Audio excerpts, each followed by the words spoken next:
Government का एक concept कल एटमॉस्फेयर वाला किया गया था। एटमॉस्फेयर यानी आपका वायुमंडल।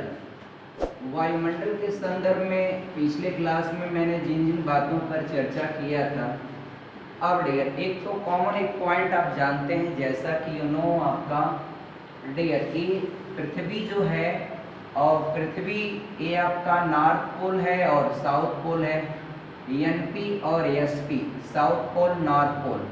ये आपका बीच में एक लाइन है, इक्वेटर लाइन। इक्वेटर लाइन या विषुवत रेखा, विषुवत रेखा जो है डियर आपका वेरी वेल पृथ्वी को दो गोलार्धों में बांटने का काम करती है आपका विषुवत रेखा।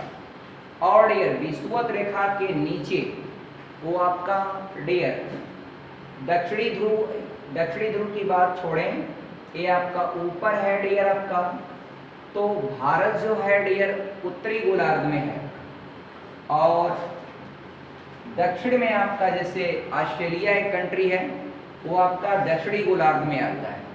तो आप एक चीज और पाएंगे कि पृथ्वी का असली भाग देखा जाए तो ज्यादा से ज्यादा जो है उत्तरी गोलार्ध में है, और पूरे पॉपुलेशन जितनी आबादी धरती पर निवास करती है उसका 80% पॉपुलेशन आपका उत्तरी गोलार्ध में पाई जाती है। मेन जो कंट्री हैं जो हाई पॉपुलेशन वाले देश हैं, जैसे कि आप चाइना को ले लीजिए, भारत को ले लीजिए, पाकिस्तान है, और भी कई कंट्री हैं आपका, अमेरिका है, USA, रसिया, बहुत सारे ऐसे देश हैं जहां पर आबादी ज़्यादा है, वो सब के सब उत्तरी गोलार्ध में पड़ते हैं। और आप जानते हैं कि देखेंगे आप पृथ्वी में ग्लोब के मैप में तो नीचे आपका दक्षिणी गोलार्ध में स्थलीय भाग कम है, जलीय भाग ज़्यादा है, और उत्तरी गोलार्ध में स्थलीय भाग ज़्यादा है, जलीय भाग जो है दक्षिणी गोलार्ध की तुलना में कम है। तो आफ्टर दैट इसका मतलब इंसान जहाँ भी रहेगा स्थल पर ही निवास करता है, तो इसलिए आपका डियर और वहाँ की जलवायु ऐसी पाई जाती है क्योंकि इंसान आबादी को डेवलप होने के लिए, उनको अपने जीवन को सरवाइव करने के लिए, खाद्य पदार्थ, खेती करने के लिए, फसलें, जमीन, समतली, मैदानी इलाका, तो अगर जमीन फर्टाइल होगा तो वहाँ पर लोग ज़्यादा आपका रहना चाहेंगे, बसना चाहेंगे। और तो इसलिए डियर आपका यही सब कारण है कि उत्तरी गोलार्ध में आबादी या जनसंख्या ज़्यादा है। एक दो बातें और करेंगे डियर, टेट में 2 बार का क्वेश्चन पूछा जा चुका है, आप सभी लोग याद रखिएगा। इस 23.5 अंश नॉर्थ, 23.5 अंश नॉर्थ जो है ये आपका कर्क रेखा है, ट्रॉपिक ऑफ कैंसर। तो डियर इसको और आपका डियर ये जो नीचे है दक्षिणी गोलार्ध में 23.5 अंश साउथ पर है आपकी मकर रेखा, तो ये मकर रेखा है, ये विषुवत रेखा या भूमध्य रेखा है, और एक कर्क रेखा है। इंडिया जो हमारा देश है डियर भारत, वो उसके बीचों बीच आपका ये जो लाइन है डियर वह गुजरती है। ये लाइन जो है डियर वेरी वेल गुजरती है, और आप जानते हैं कि कर्क रेखा भारत के 8 राज्यों से होकर गुजरती है। 8 राज्य हैं डियर, अगर उनको क्रम से ले लिया जाए, एक मैप के क्लास में मैंने उस चीज़ को रिवाइज किया था। अगर आप पश्चिम से पूरब के क्रम में चलेंगे तो आप मैप को अपने मन में बना लें, माइंड में उसको स्थापित कर लें, तो गुजरात, राजस्थान, MP, छत्तीसगढ़, झारखंड, पश्चिम बंगाल, त्रिपुरा और मिजोरम। अगर आप पूरब से पश्चिम के क्रम में कर्क रेखा पर स्थित भारतीय राज्यों की कल्पना करें या इमेजिनेटिव उसको आपका याद करना चाहें, तो मिजोरम के बाद त्रिपुरा, त्रिपुरा के बाद पश्चिम बंगाल, पश्चिम बंगाल के बाद झारखंड, झारखंड के बाद छत्तीसगढ़, फिर MP, फिर राजस्थान, फिर आपका गुजरात। और ये 2 बातें और हम आपसे करेंगे। कर्क रेखा पर एग्जैक्ट पाएंगे आप झारखंड की राजधानी रांची, वह एग्जैक्ट कर्क रेखा के पास स्थित है। फिर वापस हम आपको इन्वायरमेंट की तरफ लेके चलते हैं। अब डियर, तो इन्वायरमेंट में डियर आप जानिएगा, ये पहला जो मंडल होता है धरातल के पास, पहला मंडल, उसके बारे में all of you know that, वो आपका है क्षोभ मंडल, जिसको ट्रोपोस्फियर कहते हैं डियर, क्षोभ मंडल। इससे रिलेटेड इन्वायरमेंटल का टेट का क्वेश्चन बहुत ज्यादा पूछता है डियर, क्षोभ मंडल बेहद important for all of you dear. और ऐसा नहीं कि सिर्फ टेट एग्जाम में ही पूछता, हर एग्जाम में आपको क्वेश्चन पूछता है डियर। और जैसा कि आपका आज मैंने देखा आपका बहुत सारे एग्जाम्स के सब डेट निकल रहे हैं, इसलिए आप लोग उसको देख करके नेट पर चेक करके फॉर्म सभी अप्लाई करें। 21 is the best opportunity to get job of career for UP state candidate, this is very must आपका। और डियर वैसे तो हम लोग देखते हैं अदर स्टेट में भी आपका भर्तियां निकल रही हैं, दिल्ली में भी निकल रहा, अन्य जगहों पर निकल रहा है, तो आप लोग उसको अच्छी तरह से प्रिपरेशन दें, प्रिपरेशन को डियर। आगे बढ़ते हैं डियर, क्षोभ मंडल की बात हम कर रहे हैं जो, तो एक पॉइंट सबसे इंपॉर्टेंट होता है डियर, जब कभी भी आपसे पूछ दे कि पृथ्वी के किस मंडल का घनत्व सबसे ज्यादा है, तो घनत्व यानी डेंसिटी, तो घनत्व किस मंडल का सबसे ज्यादा है, तो तुरंत आपका जवाब आना चाहिए कि आपका क्षोभ मंडल, क्षोभ मंडल का घनत्व ज्यादा है। रीजन क्या होता है क्षोभ मंडल का घनत्व ज्यादा होने का कारण क्या है डियर? कारण यही है कि क्षोभ मंडल में ये जो पानी भाप बन करके बादल बनता है, तो बादल आपका कहाँ रहता है डियर? इसी क्षोभ मंडल में ही रहता है। और क्षोभ मंडल का कॉमन जो रेंज होता है परास, वो कितना होता है? लगभग जो है डियर आपका 16, 17, 18 अलग अलग बुकों में देता है, मगर कॉमनली 16, 17, 18 किलोमीटर के आसपास जो है, ये धरातल से 16, 17 किलोमीटर के आसपास ये जो पहला मंडल है क्षोभ मंडल है।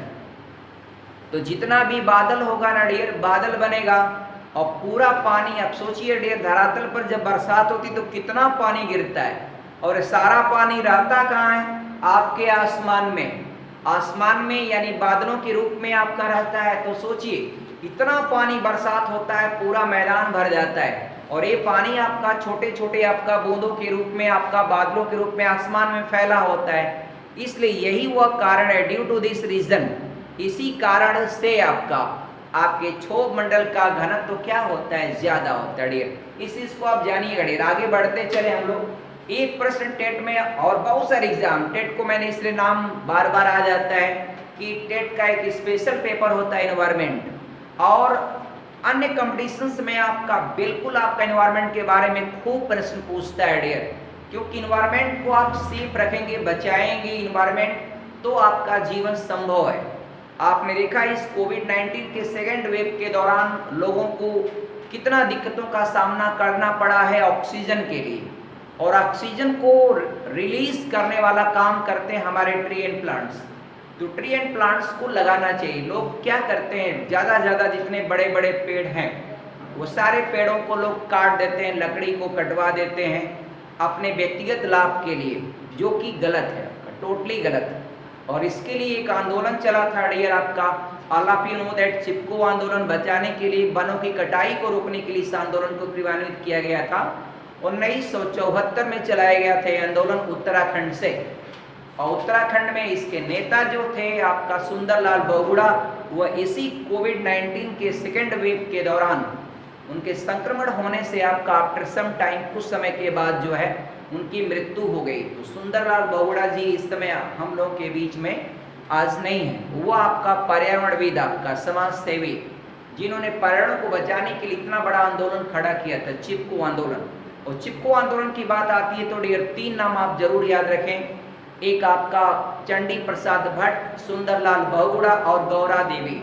क्योंकि डियर कोई भी आंदोलन जब चलाया जाता है और आंदोलन में महिलाओं ने, उत्तराखंड की महिलाओं ने बढ़ चढ़ कर के हिस्सा लिया, तब वो उत्तराखंड नहीं था, तब वो यूपी स्टेट था डियर। क्योंकि all of you know that 2000 में, सन 2000 में नया राज्य उत्तराखंड, आपका उत्तराखंड उसमें उत्तरांचल के नाम से अलग हुआ था, बनाया गया था, नए राज्य का गठन किया गया था डियर। 9 नवंबर 2000 सन 2000 को गठन किया गया था। डियर। बाद में उसका 2007 में नॉमिनेशन चेंज करके और उत्तराखंड रखा गया। आप मेरे पिछले वीडियो में देखेंगे तो सारी की सारी चीज़ें आप स्टेप बाय स्टेप आपका डिस्क्राइब की गई है, Uttarakhand part 1, Uttarakhand part 2। Dear आगे हम बढ़ते हैं डियर आपका, तो ये क्षोभ मंडल। अब ये क्षोभ मंडल के बारे में हम इतना आपको और बताना चाहेंगे कि जितना भी प्राकृतिक घटनाएं होती, जैसे चक्रवात का आना, तूफान का आना, वर्षा होना, बादल गरजना, मेघ गर्जन, वही बात है डियर, मेघ गर्जन या बादल गरजना। और डियर बादल गरजना डियर, तो बादल गरजेगा अर्थात बादल की पर्यायवाची होती है मेघ, तो बादल का गरजना, बादल का फटना डियर, बादल का फटना। और कॉमनली देखे होंगे आप लोग कि मानसून जब बहुत अधिक मात्रा में दबाव देती है तो जाकर के उत्तराखंड में हिमालय पूरा आपका उस हिस्से में आपका भारत के उत्तर में क्या है डियर, हिमालय। हिमालय भारत के उत्तर में आपका भारत को एक सुरक्षा प्रदान करता है डियर। और भारत में आपका बहुत सारी नदियां आपका वह हिमालय से निकल करके और भारत के पूरे हर एक इलाकों में आपका पानी को उपलब्ध कराती हैं और पानी के स्रोत के रूप में आपका अच्छी तरह से और मैदानी इलाकों का क्रिएशन करती हैं। तो मैदान बनाती, मैदान आपका हमारे लिए फर्टिलिटी या आपका उत्पादकता के दृष्टिकोण से या कृषि के दृष्टिकोण से बहुत बेहतर है। यही वो कारण है कि उत्तर भारत के मैदानी इलाकों में सबसे अधिक आबादी निवास करती है और खाद्यान्न का उत्पादन भी खूब मात्रा में किया जाता है। और यही कारण है कि अपना यूपी स्टेट खाद्यान्न उत्पादन में नंबर 1 है, आलू के उत्पादन में नंबर 1 है डियर। आलू जो सब्जी का सबसे इसेंशियल माना जाता है डियर, हर तरह की सब्जियों में आलू को यूज किया जाता है। और आलू का देखेंगे तो पश्चिमी जो यूपी का बेल्ट है, जैसे आगरा है, मथुरा है, आगरा का बेल्ट, फिरोजाबाद, फर्रुखाबाद, इन सब इलाकों में आपका आलू का इतना शानदार प्रोडक्शन होता है डियर। जैसे आलू की खेती आप कभी वहाँ एग्जामाइन करेंगे देखेंगे तो मोटी मोटी आपका ऐसे आपका ऊंचाई की तरह बनाया जाता है और उसको खोदेंगे तो सब आलू आलू निकलता है, पूरा आलू आलू, पूरा खेत आलू से पड़ जाता है। इतना अच्छा प्रोडक्शन होता है आपका आगरा के बेल्ट में, फर्रुखाबाद के बेल्ट में आपका डियर। आगे मैं बढ़ता हूँ डियर, आपका क्षोभ मंडल की बात आप समझिएगा। एक तो आपका इसकी डेंसिटी ज्यादा होती, घनत्व ज्यादा होती, नंबर 1 पॉइंट। नंबर 2 पॉइंट आपका चक्रवात, तूफान, मौसम संबंधी कोई भी घटनाएं होती इसी मंडल में होती। तीसरी बात मैं आपसे और करना चाहूंगा डियर, बादल का गरजना। और बादल का गरजना एक पॉइंट और साइंस की बात है, यहाँ पर थोड़ा सा करते हुए हम लोग आगे बढ़ते हैं। अब बादल गरजता है डियर तो क्या कारण है, आप जैसा कि जानते हैं कारण उसका समझ रहे होंगे कि बादल गरजता है तो प्रकाश आपका, लाइट आपका पहले चली जाती है धरती पर और उसकी आपका 1 मिनट के बाद, 1.5 मिनट के बाद तब आपका मेघ गर्जन गड़गड़ाहट की आवाज आती है डियर, जिसको साउंड को सुन करके हम सभी लोग चौंक जाते हैं, खासतौर पर बच्चे लोग तो और डर जाते हैं डियर, बादल गरज रहा है डियर। तो डियर रीजन उसका सिर्फ यही है कि आपका प्रकाश की जो चाल होती है वह ध्वनि की चाल से बहुत ज्यादा अधिक होती है। आप जैसा कि जानते हैं प्रकाश की चाल 3.0 × 10⁸ मीटर प्रति सेकंड, यह निर्वात में प्रकाश की चाल है। मान लीजिए वायु की एरिया थोड़ा कम हो जाएगी, फिर भी आपका आई होप दैट लगभग आपका 3 लाख किलोमीटर पर सेकंड ये प्रकाश का वेग है। और जबकि ध्वनि का वेग वायु में आपका कॉमनली आपको पढ़ाया गया होगा 332 मीटर पर सेकंड, कितना कम है डियर। यही वह कारण है, हालांकि मेघ गर्जन में आपका प्रकाश और ध्वनि दोनों एक साथ उत्पन्न होते हैं, लेकिन प्रकाश की चाल ज्यादा होने के कारण वह पहले आ जाता है और साउंड की स्पीड आपका ध्वनि की चाल कम होने के कारण वह बाद में आता है। आगे बढ़ते हैं डियर, क्षोभ मंडल की बात है। और दूसरा मंडल जो डियर है वो आपका है डियर समताप मंडल। सेकेंड जो मंडल है डियर, सेकेंड लेयर जो वायुमंडल की होती है ये आपका है डियर समताप मंडल, समताप मंडल। अब डियर इसके संदर्भ में हम बात करेंगे समताप मंडल के संदर्भ में। तो डियर सबसे इंपॉर्टेंट इसका क्वेश्चन याद रखिएगा, ओजोन परत अगर पूछता है डियर, स्ट्रेटोस्फियर, ओजोन परत, स्ट्रेटोस्फियर। कभी कभी डियर आपका आप परीक्षाओं में स्ट्रेटोस्फियर लिख देता है, हिंदी में स्ट्रेटोस्फियर लिख दिया, फंस गए विद्यार्थी। अब इंग्लिश तो पता ही नहीं यार ये कौन सा नया मंडल खोज दिया क्या वैज्ञानिकों ने, ऐसा कुछ नहीं है डियर। वही समताप मंडल को ही स्ट्रेटोस्फीयर कहते हैं डियर। तो आप जानिएगा समताप मंडल, ओजोन परत जो है डियर वो आपका समताप मंडल में पाई जाती है। और दूसरा क्वेश्चन पूछता है डियर, वायुयान को उड़ाने के लिए कौन सा मंडल उपयुक्त होता है? तो आपका जवाब होगा समताप मंडल। और ओजोन परत या रक्षा कवच। और डियर ओजोन परत जो होता है, एक प्रश्न और मैं आपको जोड़ते हुए चलूं डियर, ओजोन परत कितना मोटा है? तो ओजोन परत की मोटाई को मापने का जो इकाई होता है, यूनिट आपका डॉप्सन होता है डियर, डॉप्सन। डॉप्सन जो होता है ओजोन परत की मोटाई मापने की इकाई होती है डॉप्सन। डियर आगे बढ़ते हैं डियर, समताप मंडल के बाद डियर आपका अगला मंडल है डियर आपका मध्य मंडल। मध्य मंडल, मध्य मंडल होता है। और इसके बाद जो लास्ट मंडल है वो आयन मंडल होता है डियर। लास्ट मंडल जो है वो आयन मंडल है डियर। तो आयन मंडल की बात करते हैं डियर, ये आपका लास्ट मंडल जो है वो आयन मंडल है आपका। चलिए, और डियर जैसा कि आप जानते हैं इसके बाद वायुमंडल हो जाता है डियर। तो कोई भी बाहर से अगर आपका पिंड या कोई भी पार्टिकल या कोई भी उल्का पिंड एस्ट्रॉयड आपका जब इसमें प्रवेश करेगा तो आयन मंडल में आते ही वो जल जाता है। और जल जाता है तो कुछ ही दूर जाने के बाद समाप्त हो जाता है, जल कर नष्ट हो जाता है। वही रात में हम लोग देखते हैं तो आपका उसको हम लोग आपका पुच्छल तारा या ऐसे वैसे अलग अलग भाषाओं में अलग अलग नॉमिनेशन देते हैं डियर आपका। और कल एक पॉइंट और मैंने आपको डिस्क्राइब किया था सारे गैसों का परसेंटेज वैल्यू। तो यहाँ पर मैंने 60 से आपका शॉर्टली, और डियर ये आपका डियर वायुमंडल क्या है? वायुमंडल विभिन्न गैसों का एक मिश्रण है डियर, विभिन्न गैसों का मिश्रण है। वायु क्या है? अगर कोई पूछता वायु क्या है तो वायु विभिन्न गैसों का मिश्रण है, मिक्सचर है डियर। वायु मिक्सचर होता है डियर। तो वायु में अलग अलग गैसों का अलग अलग, और पृथ्वी का जो वायुमंडल है, अब वायुमंडल में किन किन गैसों का क्या क्या कंपोजिशन है, इसको लेकर के सवाल हर परीक्षाओं में पूछा जाता है डियर। तो जैसा कि आप जानते हैं डियर, ये देखिए गैस है और ये इसका प्रतिशत मात्रा है, प्रतिशत मात्रा डियर आपका। तो अब कौन सी गैस कितना परसेंट है डियर, कॉमनली आप पिछले क्लासों में पढ़ लिए हैं डियर। सपोज करिए ऑक्सीजन O2, ये आपका 20.95%, 20.95%, इसको अप्रॉक्सीमेटली आप 21% भी लिख सकते हैं, 21% लिख सकते हैं।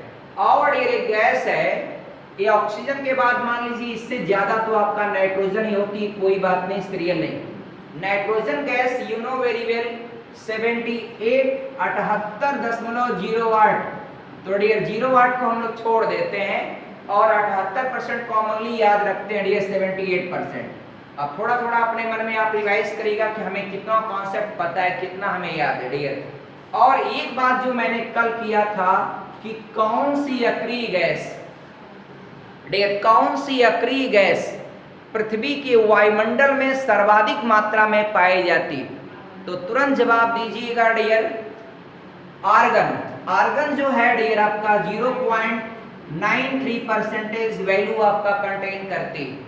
इसके अलावा डियर और गैसें हैं, कार्बन डाइऑक्साइड यानी CO2, कार्बन डाइऑक्साइड जो डियर एक ऐसी गैस है जो वायुमंडल के तापमान को बढ़ाती, लेकिन यह किसी प्रकार का पोल्यूशन यानी पोल्यूटेड गैस नहीं है, एक पॉल्यूशन को क्रिएट नहीं करती। बस ये कि जहां भी CO2 गैस की मात्रा बढ़ेगी वहां पर टेम्परेचर बढ़ जाता है। एक बात और जानते हैं डियर, जितने भी ट्री एंड प्लांट हैं उनको आपका पेड़ पौधों की आवश्यकता होती है डियर। जितने भी ट्री एंड प्लांट्स होते हैं, ट्री एंड प्लांट्स डियर, तो उनको आपका बहुत आवश्यकता होती है। वो टोटली डिपेंड अपॉन आपका द सोर्सेज ऑफ आपका कार्बन डाइऑक्साइड। और कार्बन डाइऑक्साइड का स्रोत क्या होता है डियर, जितने भी लिविंग बीइंग क्रिएचर होते हैं, अब जितने भी प्राणी हैं dear, all of you know that सभी प्राणी आपका ऑक्सीजन लेंगे, CO2 छोड़ेंगे।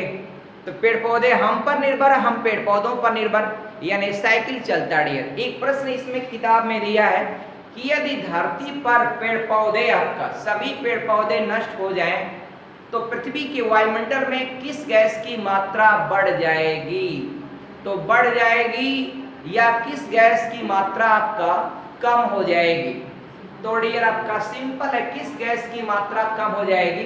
तो आपका जवाब होगा ऑक्सीजन की मात्रा कम हो जाएगी, क्योंकि पेड़ पौधे रहेंगे नहीं, और जो ऑक्सीजन रहेगा उस ऑक्सीजन को हम लोग ले करके उसको CO2 के रूप में चेंज कर लेंगे।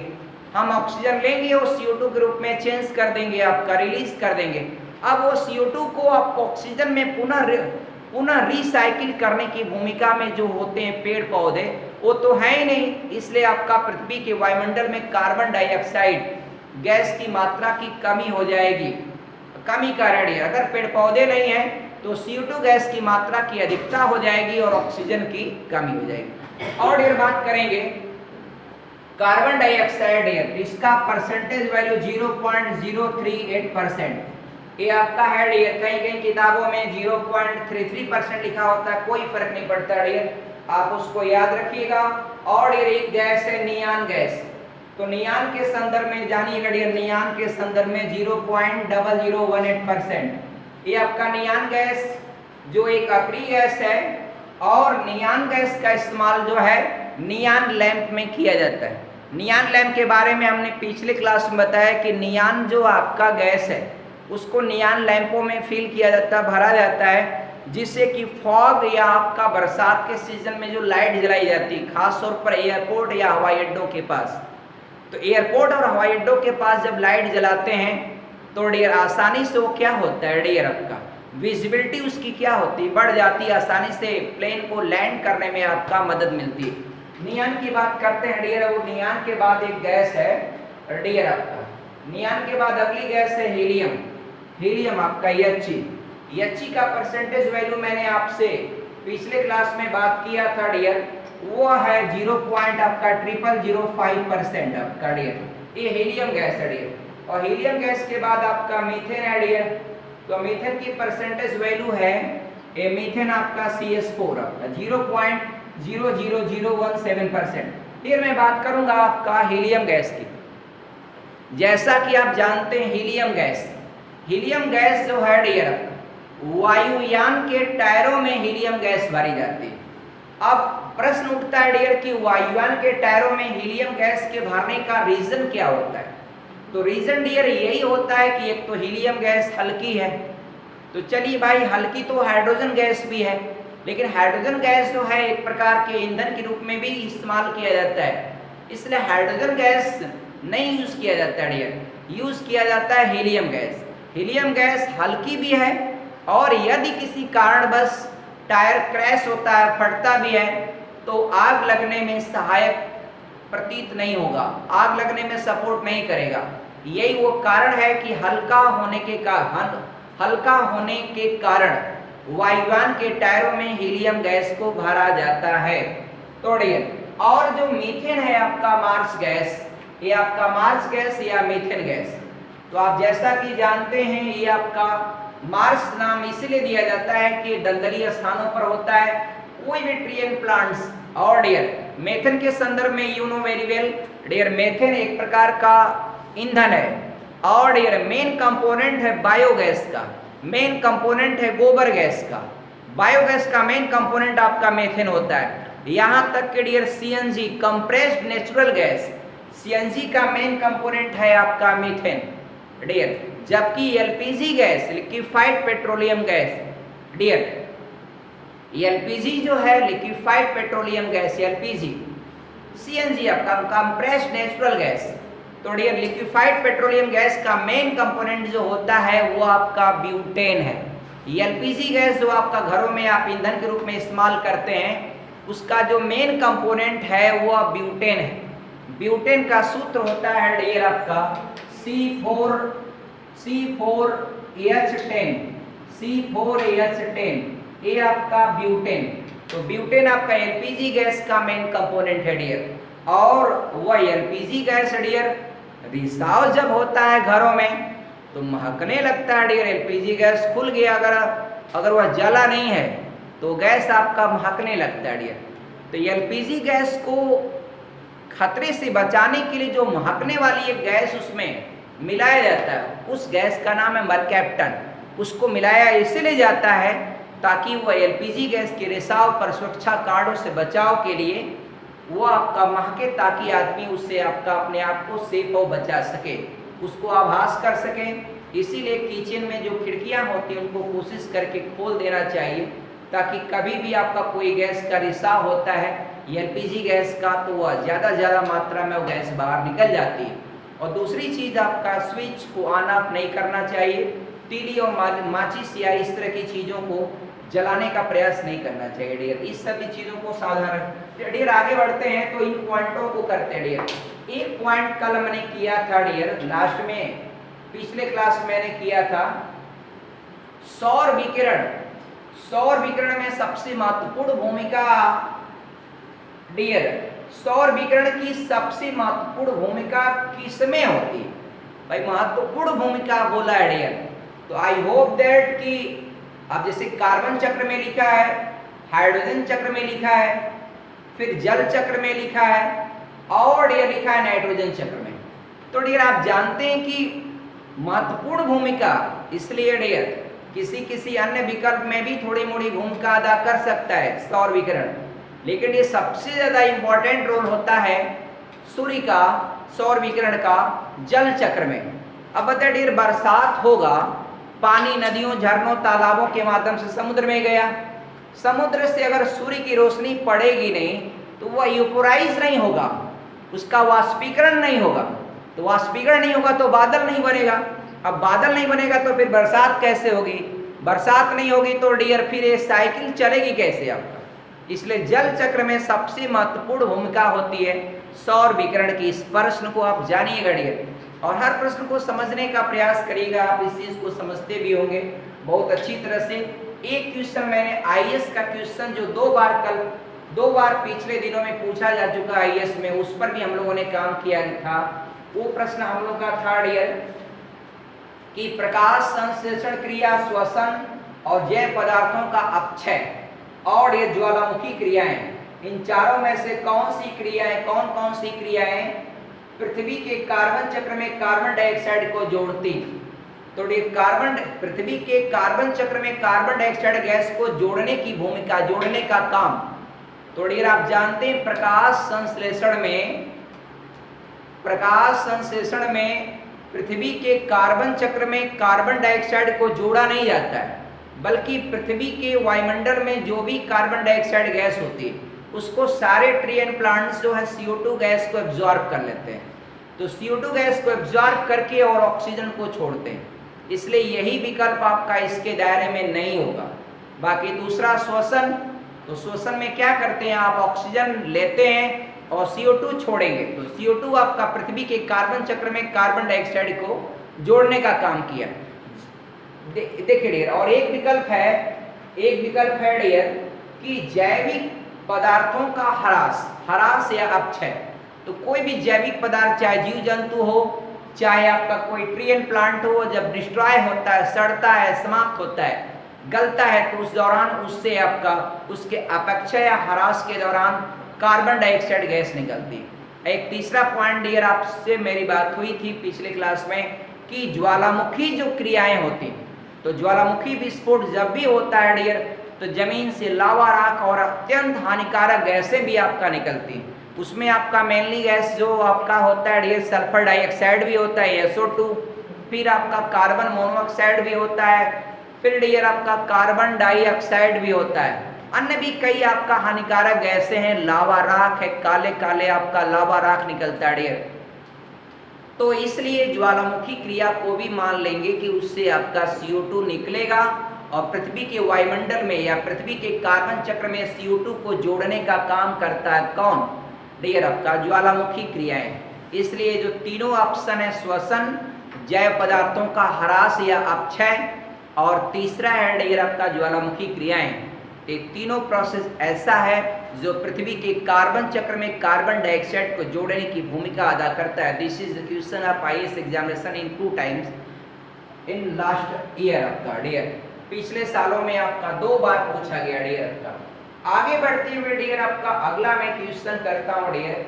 जब कभी भी अगर पूछता है क्वेश्चन, मेरे क्वेश्चन पूछा है डियर कि हवा में जिस गैस की मात्रा सबसे अधिक, हवा में जिस गैस की मात्रा सबसे अधिक है वह कौन सी गैस है? एवरीबडी नो दैट आपका वह गैस है नाइट्रोजन। हवा में नाइट्रोजन गैस की मात्रा सबसे ज्यादा है डियर।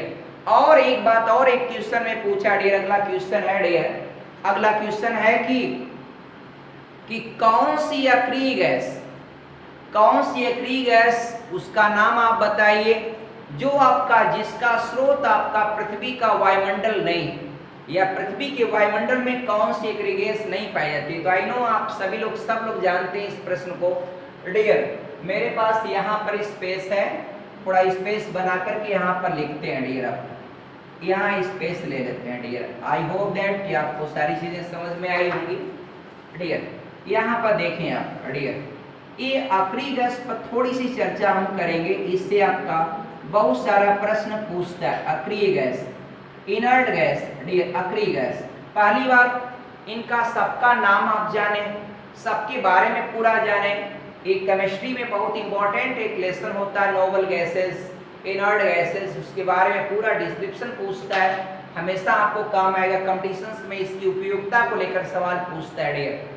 अब हीलियम की उपयोगिता आप जान गए, आर्गन की भी उपयोगिता आप जानते हैं डियर। नाइट्रोजन और आपका आर्गन के कंपोजिशन को मिलाकर के बल्बों के अंदर, बल्ब के अंदर जो है भरते हैं डियर, ताकि वह जो है बल्ब का हीटिंग, उसके अंदर एक वैक्यूम आपका एक निर्वात की सिचुएशन को एनालाइज किया जा सके।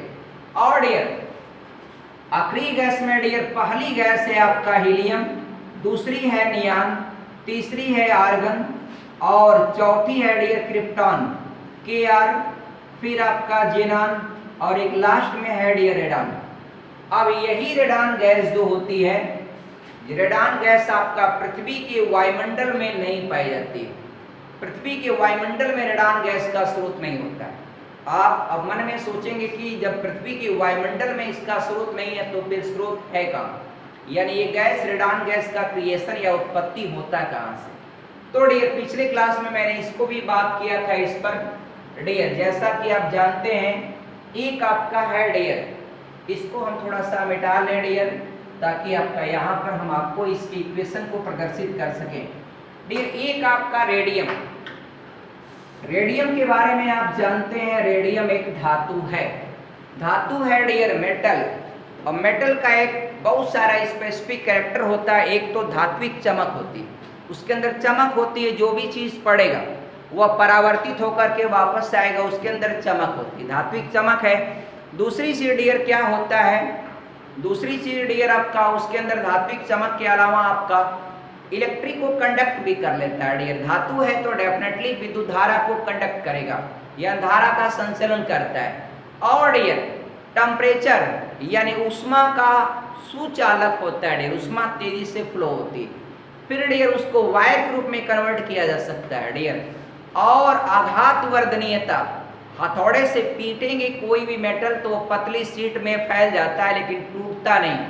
तो बहुत सारा गुण है डियर जिसके आधार पर कह सकते हैं कि ये धातु है। और किसी को भी आपका जो इस तरह का गुण को नहीं रखेगा उसको आप कह सकते हैं धातु नहीं है डियर। और मैं आपसे थोड़ा सा और बात करूंगा डियर। तो अक्रिय गैसों में 6 गैसें आपका पूरा अपने माइंड में सेट कर लीजिए, helium, neon, argon, krypton, xenon, radon.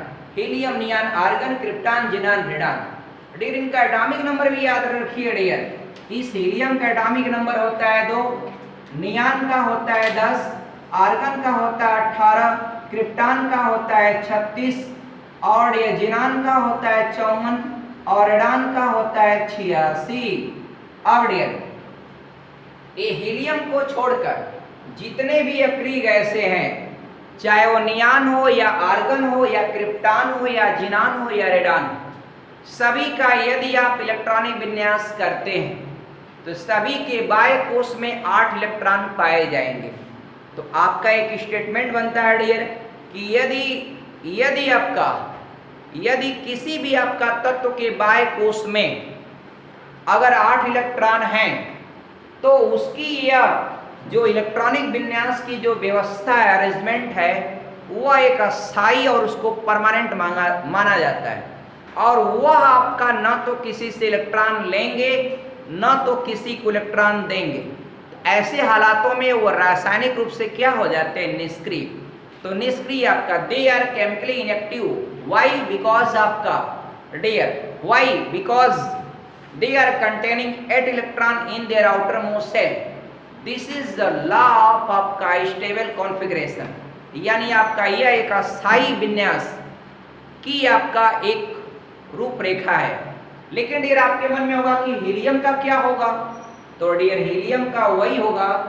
Dear देखिए, हीलियम का चूंकि 2 ही इलेक्ट्रॉन है, तो अगर पहला ही कोश है उसका अंतिम कोश, क्योंकि 2 इलेक्ट्रॉन अब आपका जब आप इलेक्ट्रॉनिक विन्यास करेंगे KLMN में करेंगे डियर, तो आप जब इलेक्ट्रॉनिक विन्यास करेंगे तो जिसका पहला ही कोश और वही अंतिम कोश है और उसमें 2 इलेक्ट्रॉन हैं, तो उसमें 2 इलेक्ट्रॉनों का होना एक अस्थायी व्यवस्था होती है। इसलिए डियर आपका हीलियम को भी आपका निष्क्रिय मानते हुए आप आखिरी गैस की लिस्ट में इसको शामिल किया जाता है। तो एक बात 2 बातें, ये 5 गैसें हैं जिसका स्रोत आपका पृथ्वी का वायुमंडल मिलेगा, उसमें एक गैस है आर्गन जिसकी मात्रा सबसे अधिक होती है। पृथ्वी के वायुमंडल में कौन सी गैस की मात्रा सबसे अधिक है? तो आपका जवाब होगा डियर क्या? आर्गन।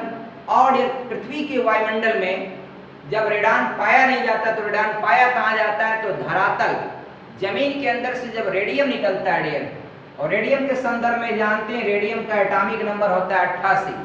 एटॉमिक नंबर का मतलब होता है डियर परमाणु क्रमांक। हिंदी में परमाणु क्रमांक डियर आपका